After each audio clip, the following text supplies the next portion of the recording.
Interesado nga ba ang San Miguel Beermen na makuha ang 7-footer na si Greg Slaughter?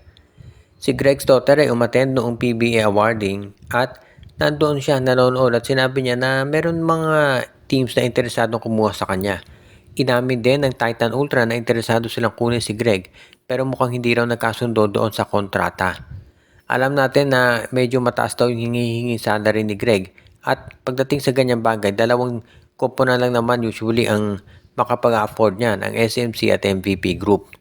Ngayon ang SMC, ang particular na San Miguel, mas bagay siguro na kunin nila itong si Greg Slaughter dahil nakikita natin ang pagkukulang dito sa lineup ng San Miguel sa ngayon. Dito sa laban nila kontra Phoenix, naka 19 points at 22 rebounds si Junmar Fajardo pero hindi pa rin niya nasapat dahil nakulang siya ng suportang mula doon sa iba nilang mga big men katulad ni Andreas Cahilig, Rodney Brondial at itong si Mawala Tautua. So mukhang napapanahon na talaga para kunin ng San Miguel Beermen itong si Greg Slaughter. Kung sakasakali na mapunta si Slaughter dito sa San Miguel kapalit ni Andreas Cahilig o kaya ni Jeron Teng, magiging mas malakas yung kanilang frontcourt. Kung may Fajardo at Slaughter ka doon sa center position mo, aba hirap talaga ang mga teams dyan. So mukhang nababagay nga ito sa Beermen. Kung nandyan si Slaughter, let's say maging kapalitan ni Slaughter ay itong si Jeron Teng.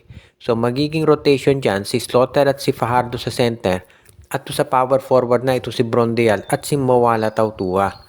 Kaya yan mukhang mas bagay yan dito sa rotation ng San Miguel Beermen. Kaya nga maraming naniniwala talaga na mas okay na yung ganitong sitwasyon para dito sa San Miguel. Kung sakasakali na matuluyan, aba mas bagay talaga to dito sa Beermen dahil meron na silang Twin Towers at mas mahihirapan na yung mga teams na makipag-match up dito sa lineup ngayon ng San Miguel Beermen. Marami ang mga nagtatanong bakit nga ba ito si Terence Romeo ay hindi pa nabibigyan ng kontrata. Nananatiling unrestricted free agent si Terence Romeo dito sa PBA.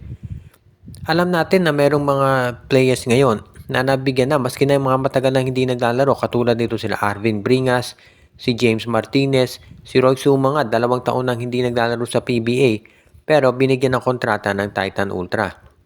Siguro ang isa sa mga dahilan dyan ay dahil nga ito si Terence Romeo ay injury prone.